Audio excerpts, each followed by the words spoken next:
ओम शांति। आज की मुरली की डेट है 18 जून 73। 18 जून 73। मुरली का टाइटल है विशेष आत्माओं की विशेषता। विशेष आत्माओं की विशेषता। हर मुश्किल को सहज करने वाले, पहाड़ को राई बनाने वाले, असंभव को संभव बनाने वाले, सृष्टि के रचयिता, विश्व कल्याणकारी बाबा बोले, सभी इस समय अपने श्रेष्ठ स्वमान के सिंहासन पर स्थित हो। श्रेष्ठ स्वमान का रूप जानते हो। इस समय विश्व रचयिता की डायरेक्ट रचना, पहली रचना, सर्वश्रेष्ठ रचना और रचयिता के बालक सो मालिक। कैसे सभी बच्चे, बाबा कैसे देख रहा है सभी बच्चों को? विश्व रचयिता की डायरेक्ट रचना, पहली रचना, सर्वश्रेष्ठ रचना, रचयिता के बालक सो मालिक, जो बाप दादा के नूरे रतन हो, दिल तख्त नशीन हो, मस्तक की मणियां हो और बाप दादा के कर्तव्य में मददगार हो, और जो विश्व कल्याणकारी, विश्व के आधार मूर्त, विश्व के आगे श्रेष्ठ उदाहरण रूप में हो। क्या ऐसे सच्चे स्वमान श्रुति में रहते हैं? कितने सारे स्वमान दे दिए ना बाबा ने कि पहली रचना, डायरेक्ट रचना, सर्वश्रेष्ठ रचना, नूरे रतन, दिल तख्त नशीन, बाबा के कर्तव्य में मददगार, फिर मस्तक मणिया, विश्व कल्याणकारी, विश्व के आधार मूर्त। तो क्या ऐसे सच्चे स्वमान स्मृति में रहते हैं? सदा स्वमान के सिंहासन पर स्थित रहते हो या सिंहासन पर टिक नहीं पाते हो? नाम ही है सिंहासन। इसका अर्थ क्या हुआ और इस पर कौन स्थित हो सकता है? तो सर्वशक्ति संपन्न ही इस आसन पर स्थित, इस आसन पर अर्थात स्थिति में स्थित हो सकता है। कौन स्थित हो सकता है? सर्वशक्ति संपन्न। इसलिए देवियों को भी हम देखते हैं ना, शेर पर सवारी दिखाते हैं। तो इसका अर्थ क्या है? सर्वशक्ति संपन्न। सिंह अर्थात शेर या शेरनी। अगर सिंह नहीं बने हो तो आसन पर स्थित नहीं हो सकते हो। सिंहासन किसके लिए है? जो सर्वशक्तिमान की पहली रचना है। पहली रचना में रचयिता के समान सर्वशक्तियां स्वरूप में दिखाई देती है।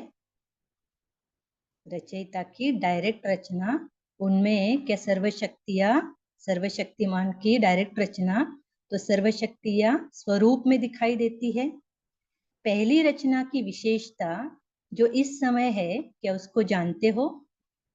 जिस विशेषता के कारण विश्व रचयिता के भी मालिक बनते हो, बाप से भी विशेष पूज्य योग्य बनते हो।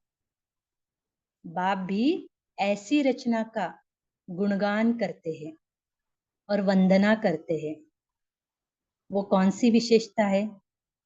कौन सी विशेषता बाबा बच्चों में देखते हैं जिस कारण हम विशेष पूज्य बन जाते हैं? बाबा भी गुणगान करते हैं, वंदना करते हैं। तो बाबा कहते हैं बाप का गायन आत्माएं ही करती है, लेकिन ऐसी सर्वश्रेष्ठ आत्माओं का गायन स्वयं सर्वशक्तिवान करते हैं। अर्थात परमात्मा द्वारा आत्माओं का गायन होता है। स्वयं बाप ऐसी आत्माओं का हर रोज बार बार स्मरण करते हैं। कितनी सुंदर बात है कि स्वयं ऐसी आत्माओं का हर रोज बाबा क्या करते हैं? बार बार स्मरण करते हैं। ऐसी विशेष आत्माओं की मुख्य विशेषता क्या है जो ऐसे श्रेष्ठ बने हो? अपनी उस विशेषता को जानते हो? अवश्य ही बाप से भी कोई विशेषता आपकी ज्यादा है। क्या कहते बाबा? आपकी ज्यादा है विशेषता, उसको जानते हो? किस बात में बाप से भी आगे हो। तो इस लाइन से हम बचपन में स्टोरी सुनते थे ना, और उसके आखिर में क्या कहते थे कि इस कहानी से हमें ये सीख मिलती है कि। तो ऐसे ही बाबा ने इतना कुछ बताया, तो हम इस बात से क्या सीख ले सकते हैं कि कितना बाबा निरहंकारी है, खुद विशेषताओं से भरपूर है, गुणों से भरपूर है, सागर है, लेकिन फिर भी बच्चों के लिए क्या कहते हैं कि कितनी श्रेष्ठ वंदनीय आत्मा हो आप। मैं खुद आपका बार बार स्मरण करता हूँ, तो ऐसी कौन सी विशेषता है कि बाप से भी आगे हो। तो बाबा इतना निरहंकारी, तो हम भी उनके डायरेक्ट बच्चे, हमें भी इतना निरहंकारी होना पड़े, अपनी विशेषताओं का हमें भी अभिमान नहीं आना चाहिए। तो क्योंकि हमें भी पता है ना, बाबा ने 2-3 दिन पहले भी कहा था कि आत्मा के पास अपना कुछ है क्या, खुद का कुछ है, तो जो भी दिया है वो बाबा ने दिया है। तो ये स्मृति में रखते हुए आगे सुनते हैं कि बाप दादा से किस बात में आगे हो। अष्ट रत्नों में सिर्फ शक्तियां है, व पांडव भी आ सकते हैं। जब भाई भाई है तो आत्मिक रूप की स्थिति में स्थित हुई आत्मा अष्ट रत्न बन सकते हैं। शक्तियां पांडव ये तो भाई बहन हो गए, लेकिन है तो भाई भाई, तो आत्मिक रूप की स्थिति में स्थित हुई आत्मा अष्ट रत्न बन सकते हैं। इसमें शक्ति अथवा पांडवों की बात नहीं है, अपितु आत्मिक स्थिति की बात है। दोनों आ सकते हैं। पांडवों की सीट भी 8 में है। अच्छा, फर्स्ट विशेषता क्या हुई जो आत्माओं को बाप का भी मालिक बनाती है, वो बाप से भी श्रेष्ठ बनते हैं। तो इतनी सारी बातें बाबा ने बताई कि कौन सी विशेषता के आधार पर। तो बाबा कहते हैं ये विशेषता है बाप को प्रत्यक्ष करना, बाप के संबंध में समीप लाना और बाप के वारिस बनाना। कौन सी मुख्य विशेषता है जिस कारण बाबा भी गुणगान करे, स्मरण करे हमारा। तो बाप को प्रत्यक्ष करना, बाप के संबंध में समीप लाना और बाप के वारिस बनाना। ये आप पहली रचना का कर्तव्य है। बाप बच्चों द्वारा ही प्रत्यक्ष होते हैं। निराकार बाप और साकार ब्रह्मा बाप दोनों को अपने निश्चय, अपने ब्राह्मण जीवन के आधार से, अपने अनुभव के आधार से विश्व के आगे प्रख्यात किया, तब विशेष मानते हैं। किसके आधार पर प्रत्यक्ष किया? अपने निश्चय, अपने ब्राह्मण जीवन के आधार से और अपने अनुभव के आधार से विश्व के आगे प्रख्यात किया।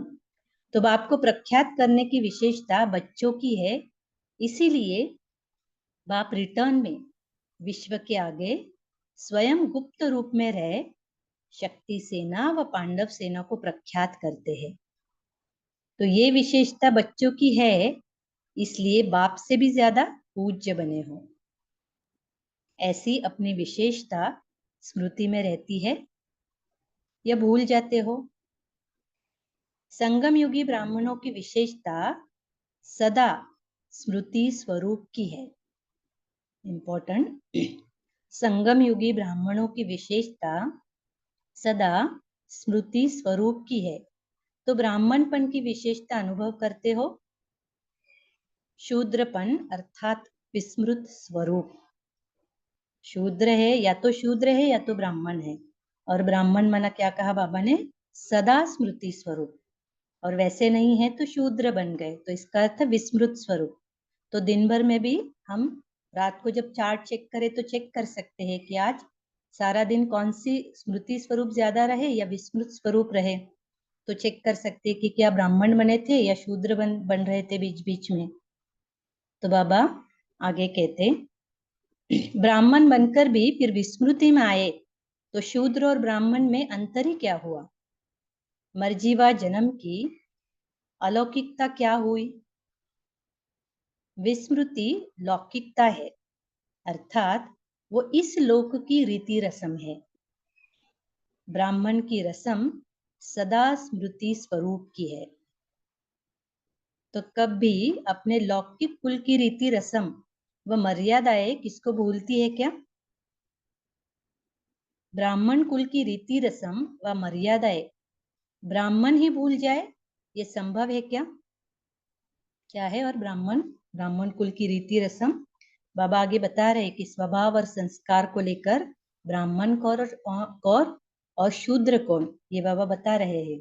तो बाबा कहते ब्राह्मणों के रीति रस्म अलौकिक है, तो इस रीति रस्म में चलना साधारण और सहज बात है, क्योंकि जब है ही ब्राह्मण, तो ब्राह्मण बने हैं तो खान पान की शुद्धि ये तो बहुत सहज होनी चाहिए, मुश्किल बात नहीं है क्योंकि है ही ब्राह्मण। पवित्रता बहुत सहज होनी चाहिए क्योंकि है ही ब्राह्मण। तो बाबा आगे कहते दूसरे कुल की रीति रस्म अपनाना मुश्किल हो सकती है, तो इसलिए जब भी कन्या शादी करके जाती है किसी दूसरे कुल में तो कितनी मुश्किल होती है, क्योंकि वहाँ का रहन सहन, वहाँ की रीति रस्म बहुत मुश्किल होती है, तो शुरू शुरू में बहुत परेशानी होती है। लेकिन वही अगर नजदीक के रिलेशन में अगर शादी होती है तो बहुत आसान होता है, क्योंकि सब रीति रस्म पहचान वाली होती है। तो बाबा कहते लेकिन ये तो आपके आदि की रीति रस्म है, हमारे लिए ये सब नया नहीं है, ब्राह्मणों के लिए। तो जब हम देवता थे, आदि की रस्म रीति रस्म माना, जब हम बच्चे पहली बार इस विश्व में आए देवी देवता बनकर, तो हमारा उठना बैठना बोलना चाल चलन कैसे था? जल्दी उठते थे देवी देवताएं, तो अभी भी अमृत वेले उठना हमारे लिए मुश्किल नहीं होना चाहिए। वहां पे देवी देवताएं भी निर्विकारी थे, तो यहाँ पर भी पवित्रता की धारणा इजी होनी चाहिए। तो ऐसे ही सभी से वहां पर प्रेम से बात करते थे, सुख देते थे, कर्मों में कभी दुख नहीं देते थे। तो यहाँ पर भी शुभ भावना, शुभ कामना, रहम दिल, प्रेम, शांति, ये सब क्या होना चाहिए? नेचुरल रूप में होना चाहिए। तो इसलिए बाबा कहते लेकिन ये तो आपके आदि की रीति रस्म है, नेचुरल जीवन की बात है, तो ब्राह्मण जन्म के संस्कारों की बात है, इसमें मुश्किल क्या है? ब्राह्मण जीवन का संस्कार और स्वभाव कौन सा है? सर्व दिव्य गुण ही ब्राह्मणों का स्वभाव है, सर्व दिव्य गुण ही ब्राह्मणों का स्वभाव है, जिसको दिव्य स्वभाव कहते हैं। तो दिव्य गुण ब्राह्मणों की स्वाभाविक चीज है, तो इसलिए इसमें मुश्किल नहीं होनी चाहिए, स्वाभाविक है हमारे लिए। तो बाबा कहते तो दिव्य गुण ब्राह्मणों की स्वाभाविक चीज है, अर्थात ब्राह्मण जीवन का स्वभाव सर्व दिव्य गुण है। अंडरलाइन करेंगे इसको हम, ब्राह्मण जीवन का स्वभाव सर्व दिव्य गुण है।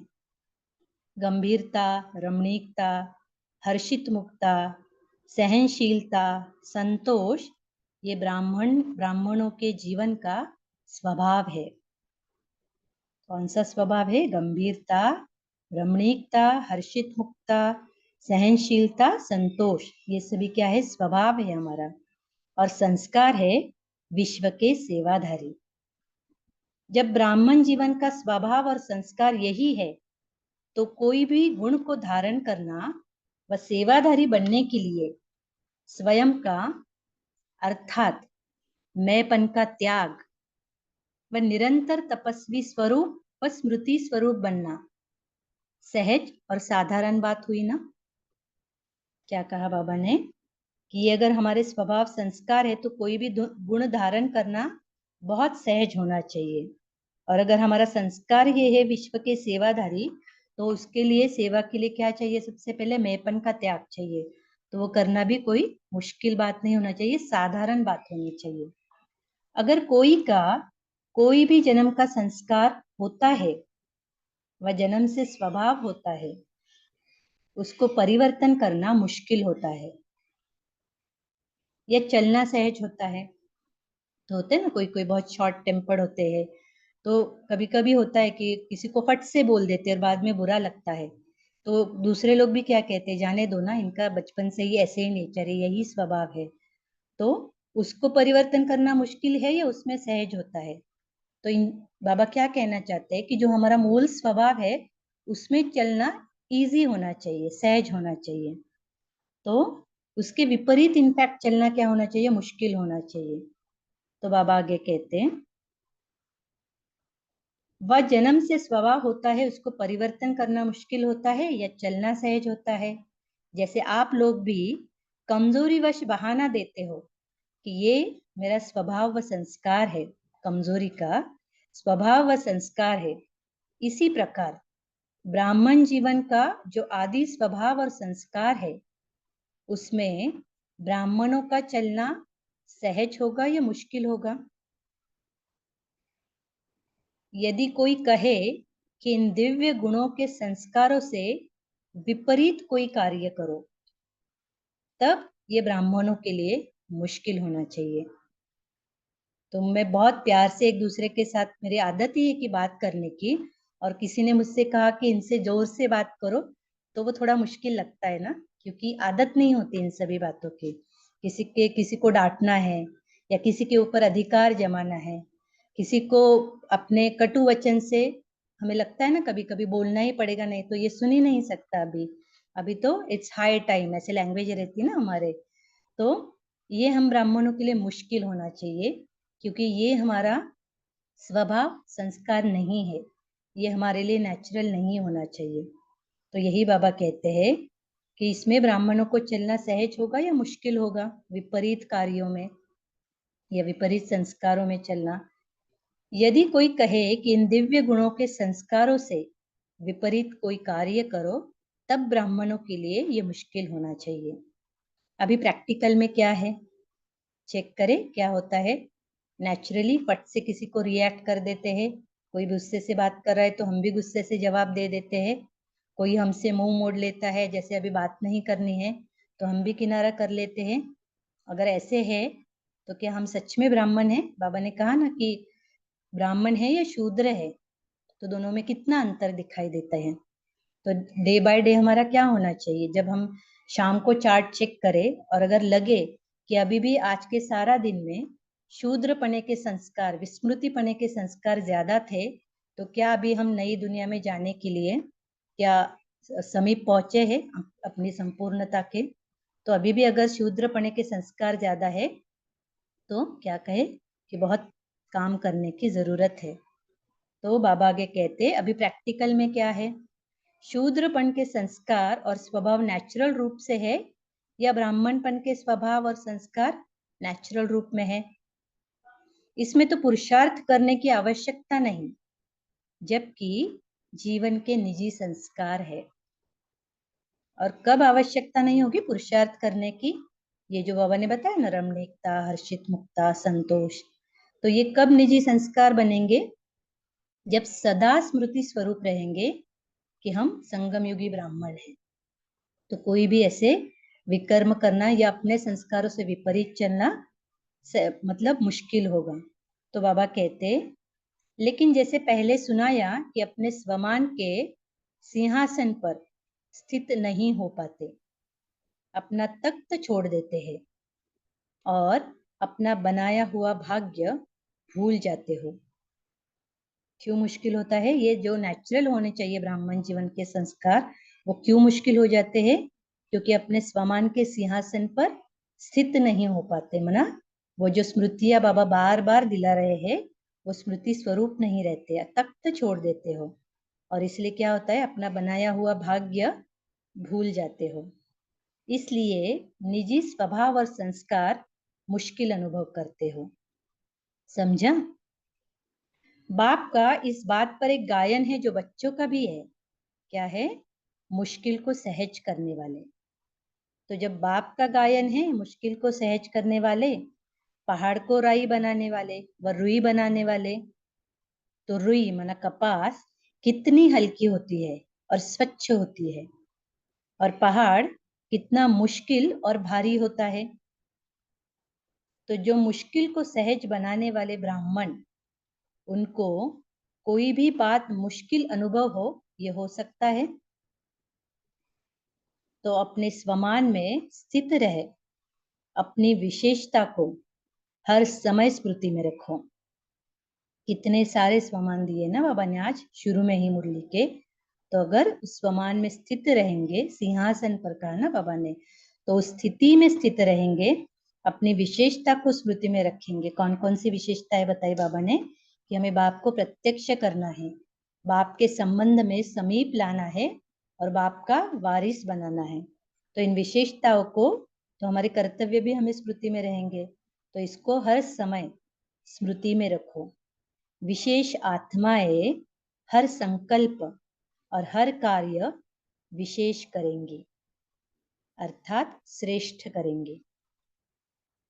अंडरलाइन करेंगे इसे भी कि विशेष आत्माएं हर संकल्प और हर कार्य विशेष करेंगे, अर्थात श्रेष्ठ करेंगे। और ऐसे करेंगे तभी तो हम बाबा को प्रत्यक्ष कर सकेंगे ना, क्योंकि इस दुनिया में जो साधारण कार्य चल रहे हैं या साधारण से भी नीचे स्तर पे कार्य चल रहे हैं, वैसे अगर हम भी करने लगे, जो कहा बाबा ने शूद्रपन में चले गए, तो फिर बाबा कैसे प्रत्यक्ष होगा।